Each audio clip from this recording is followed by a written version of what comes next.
Il était une fois un village serein, Nduma. Entouré de collines verdoyantes et baigné de la lumière dorée du soleil couchant, ce village était réputé pour sa communauté chaleureuse et ses traditions anciennes. Madiouba, le père des jumelles à naître, était un grand chasseur respecté de tous. Fort et agile, il parcourait chaque jour les sentiers de la savane, armé de son arc et de ses flèches habilement taillées. Chaque gibier qu'il rapportait à la maison était non seulement un repas, mais aussi un récit vivant de son habileté et de sa connaissance du monde sauvage. Sa femme, Adama, était une cultivatrice douée, maîtrisant les secrets de la terre et capable de faire pousser des récoltes abondantes même lors des saisons les plus sèches. Son visage rayonnait de douceur et de détermination alors qu'elle s'occupait des tâches domestiques et prenait soin des animaux du village. L'arrivée des jumelles dans la vie de Madiouba et Adama fut un moment d'émotion intense pour toute la communauté de Nduma. Le jour de leur naissance, le village était enveloppé dans une atmosphère de calme solennel, comme si la nature elle-même retenait son souffle. Fatou vint au monde en premier, avec un appétit féroce qui surprit même sa mère expérimentée. Dès ses premiers instants, elle recherchait avidement le sein maternel, ses petites mains potelées agrippant fermement tout ce qui pouvait la nourrir. Amina suivit peu après, plus délicate et réservée, ses grands yeux sombres observant le monde avec une curiosité silencieuse. Les premiers jours et mois furent une période de découverte et d'ajustement pour Madiouba et Adama. Fatou, surnommée affectueusement la gourmande par les villageois en raison de son appétit insatiable, grandissait à vue d'œil. Sa peau dorée et ses joues rebondies étaient le centre d'attention, attirant les caresses affectueuses des membres de la famille élargie du village. Chaque tété était un festin pour elle, remplissant la maison de ses pleurs joyeux et de ses rires vibrants. Amina, en revanche, était une petite fille plus calme et introspective. Bien qu'elle ne manifestât pas le même appétit que sa sœur, ses traits délicats et sa tranquillité apportaient une sérénité bienvenue dans la maison animée. À 3 mois, Fatou était déjà une enfant robuste et active. Son énergie semblait inépuisable, ses petits pieds potelés tapant avec enthousiasme sur le sol de terre battue de la maison familiale. Elle aimait être portée par son père lors de ses retours de chasse, riant aux éclats à chaque mouvement brusque de l'arc. Amina, de son côté, montrait une préférence pour les moments de tranquillité. Elle restait souvent blottie contre sa mère, ses grands yeux observant le monde avec une compréhension mystérieuse. À 6 mois, les personnalités des jumelles commençaient à se dessiner plus clairement.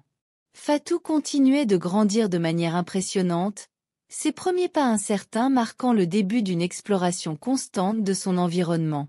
Ses rires retentissaient dans toute la maison, égayant même les jours les plus sombres. Amina, quant à elle, était devenue une petite fille sensible et intuitive. Ses premiers mots étaient murmurés avec une douceur qui touchait le cœur de sa mère et de son père, signe précurseur de la force intérieure qui allait la caractériser. Dès leur plus tendre enfance, les contrastes entre Fatou et Amina étaient évidents. Fatou, surnommée la gourmande pour son appétit vorace et sa propension à prendre du poids rapidement, attirait souvent les regards curieux et parfois moqueurs des villageois.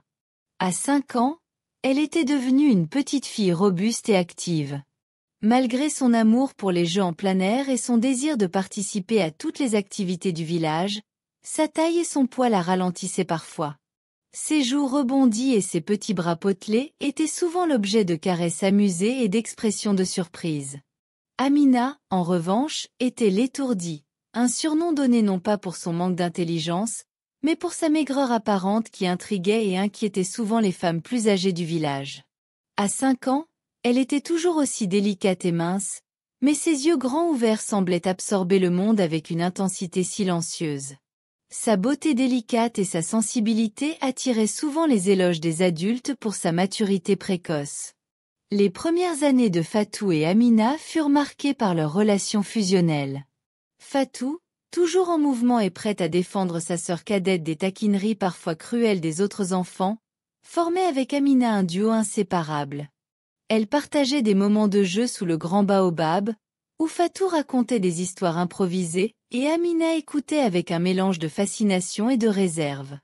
Cependant, Malgré l'amour inconditionnel de leur famille et l'amitié sincère de certains villageois, les moqueries concernant leur apparence physique ne tardèrent pas à faire surface. À l'âge de 5 ans, Fatou commença à entendre les rires étouffés et les remarques désobligeantes sur son poids.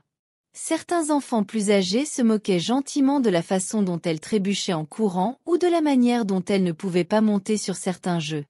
Bien que ses parents et sa sœur la protégeassent autant qu'ils le pouvaient, Fatou commençait à comprendre que son apparence la rendait différente, parfois de manière inconfortable, aux yeux des autres. Amina, quant à elle, était moins affectée par les taquineries directes, mais elle ressentait profondément la pression sociale qui poussait les filles de son âge à être conformes à des normes de beauté souvent inaccessibles. Elle observait silencieusement les préoccupations de sa sœur aînée, et bien que son propre corps fragile suscitât parfois des inquiétudes parmi les femmes du village, elle trouvait un refuge dans la musique et les histoires qui semblaient être son propre royaume intérieur.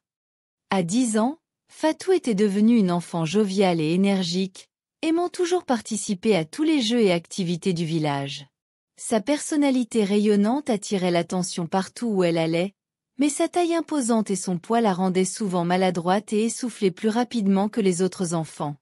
Malgré son désir de se faire des amis et de jouer avec les camarades de son âge, elle commençait à ressentir les premiers stigmates de la différence. Les moqueries discrètes sur son poids, les regards étonnés des enseignants lorsqu'elle tentait de suivre les cours d'éducation physique, et parfois même le rejet de certains camarades qui préféraient jouer avec des enfants plus légers et plus agiles. Amina, en revanche, était restée une enfant timide et introspective, préférant les livres et les activités artistiques à la rudesse des jeux de plein air. Sa maigreur était toujours une source d'inquiétude pour sa mère et de curiosité pour les autres villageois, mais elle trouvait un réconfort dans les histoires qu'elle lisait sous le grand baobab et dans les dessins qu'elle créait avec une précision presque magique. Elle était moins affectée par les moqueries ou les regards scrutateurs, mais elle ressentait toujours le poids des attentes sociales sur son apparence.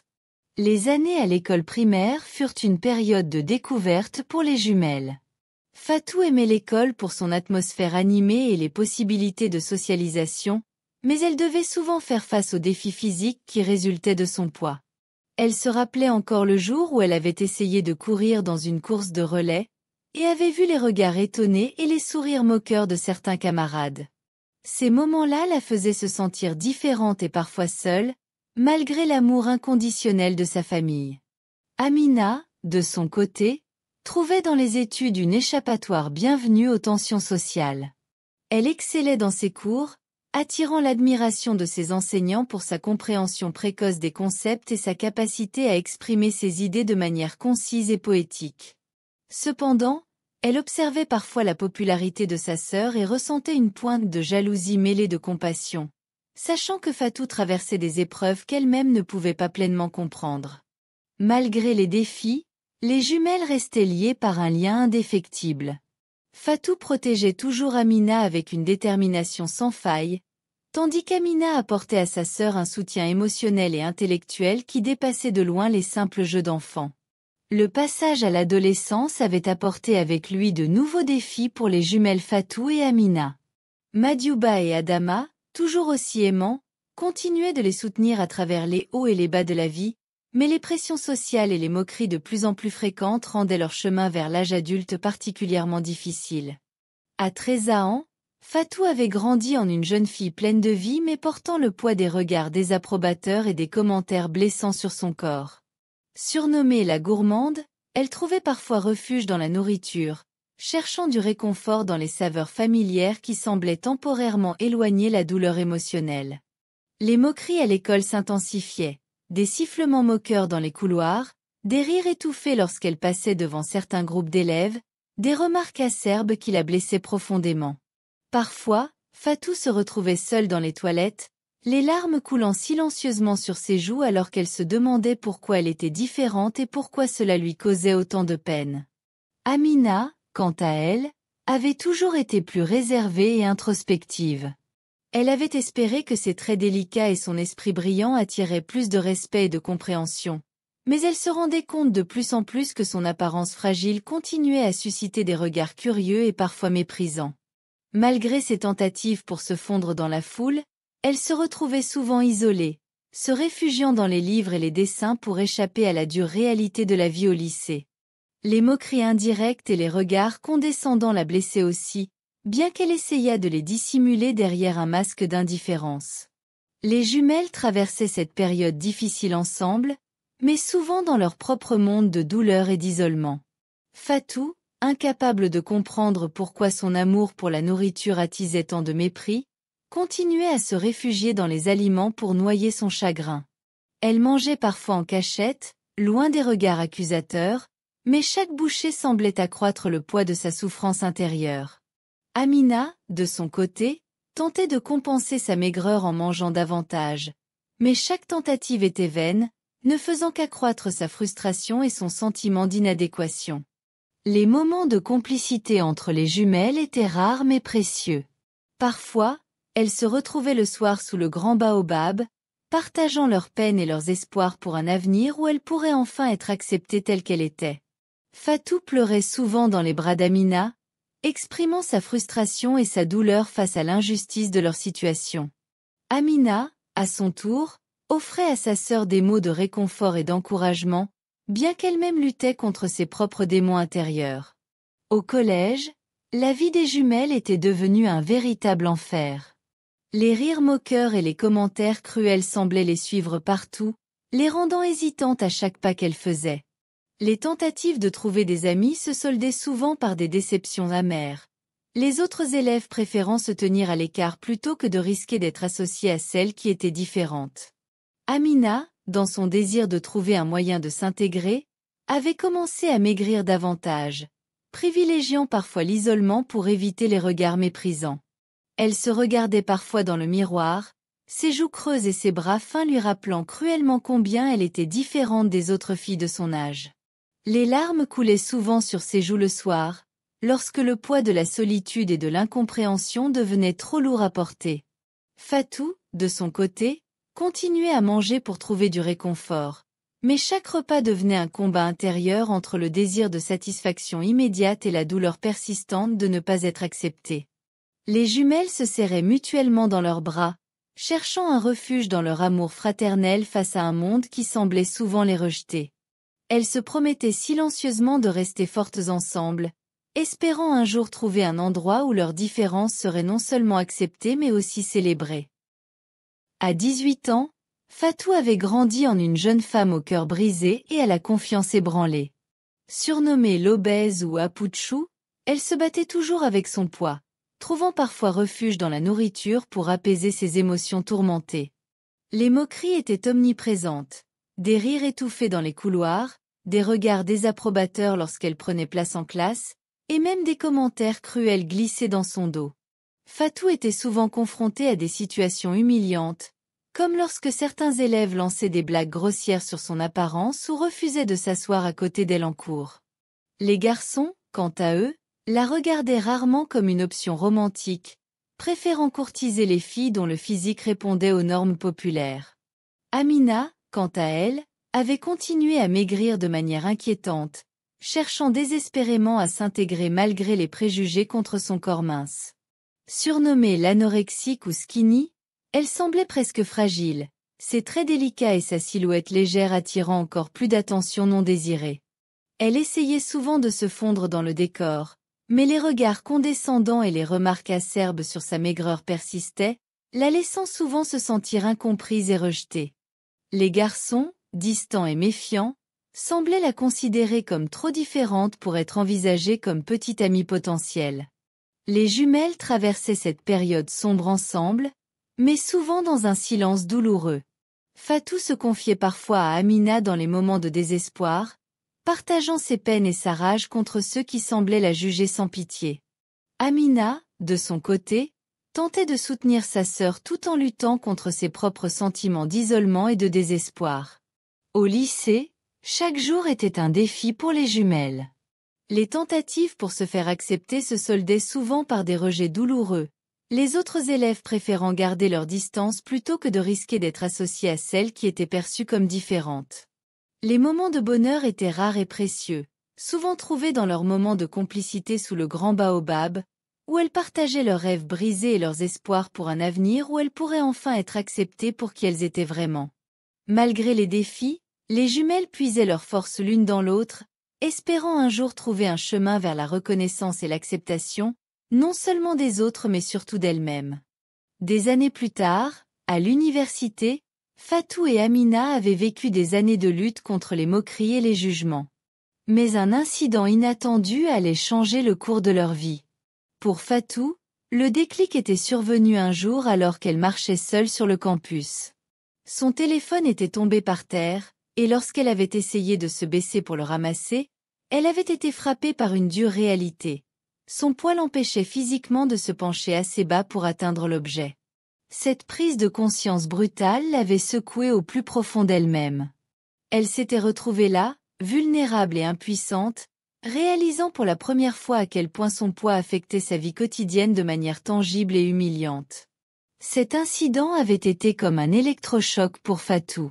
Elle avait réalisé qu'elle devait changer, non seulement pour améliorer son apparence mais aussi pour regagner sa liberté physique et émotionnelle. C'était un long chemin à parcourir, rempli de défis et de moments de doute. Elle avait commencé à suivre un régime strict et à s'inscrire à la salle de sport de l'université, mais les premières tentatives s'étaient soldées par des échecs. Le retour aux habitudes alimentaires familières et le découragement la poussaient souvent à abandonner. Pendant ce temps, Amina avait traversé une expérience tout aussi déterminante. Lors d'une exposition de photographie à l'université, elle avait entendu des commentaires désobligeants sur sa maigreur.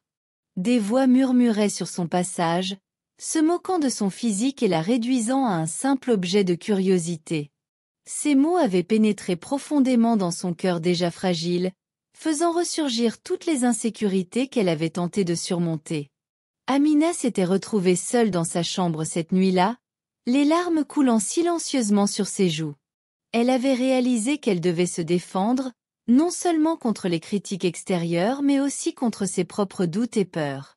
À partir de ce moment-là, elle avait trouvé une nouvelle force intérieure, une résilience qu'elle ne savait pas qu'elle possédait.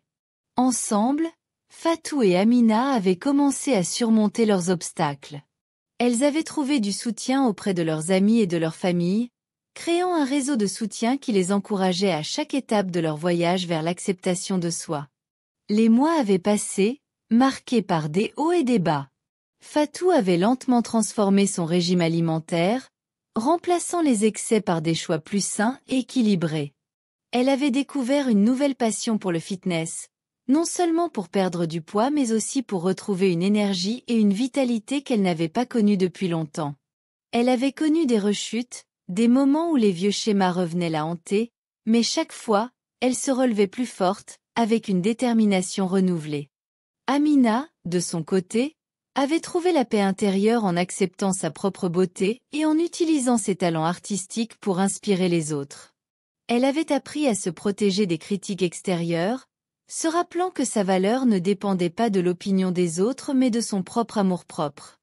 Elle avait aussi connu des périodes de doute et de découragement, mais chaque fois, elle trouvait la force de revenir à sa passion pour la photographie, utilisant chaque cliché comme une affirmation de sa propre identité. Les jumelles se regardaient dans le miroir avec fierté, sachant qu'elle avait surmonté des épreuves considérables pour arriver là où elles étaient aujourd'hui. Leur sourire était un reflet de leur résilience et de leur détermination à ne plus être définis par les moqueries du passé. Les années à l'université avaient été marquées par une transformation intérieure profonde pour Fatou et Amina. Elles avaient appris à se défendre contre les critiques extérieures et à se concentrer sur leur propre bien-être. Fatou avait trouvé un nouvel équilibre dans sa vie, embrassant un mode de vie plus sain qui lui permettait de se sentir mieux dans sa peau. Elle avait réalisé que la clé du bonheur résidait dans la confiance en soi et le respect de son corps. De son côté, Amina avait cultivé sa passion pour la photographie, transformant ses expériences personnelles en art inspirant. Chaque photo capturait non seulement la beauté extérieure mais aussi la force intérieure qu'elle avait découverte au fil du temps. Elle avait trouvé un moyen d'exprimer ses émotions et ses pensées à travers ses œuvres, gagnant en reconnaissance et en respect parmi ses pairs. Les jumelles avaient également renforcé leur lien fraternel, se soutenant mutuellement à chaque étape de leur parcours. Elles étaient devenues un exemple de résilience et de détermination pour ceux qui les entouraient, montrant que la véritable beauté réside dans la force de caractère et l'acceptation de soi. Aujourd'hui, Fatou et Amina regardent en arrière avec gratitude sur leur voyage difficile mais enrichissant. Elles ont appris que les défis de la vie peuvent être surmontés avec courage et persévérance, et que chaque obstacle est une opportunité de grandir et de se réinventer. Les jumelles se tiennent main dans la main, prêtes à affronter l'avenir avec confiance et détermination. Elles savent que peu importe les défis qui les attendent, elles ont les ressources intérieures pour les surmonter ensemble, unies par un lien indéfectible qui dépasse les apparences et les jugements extérieurs.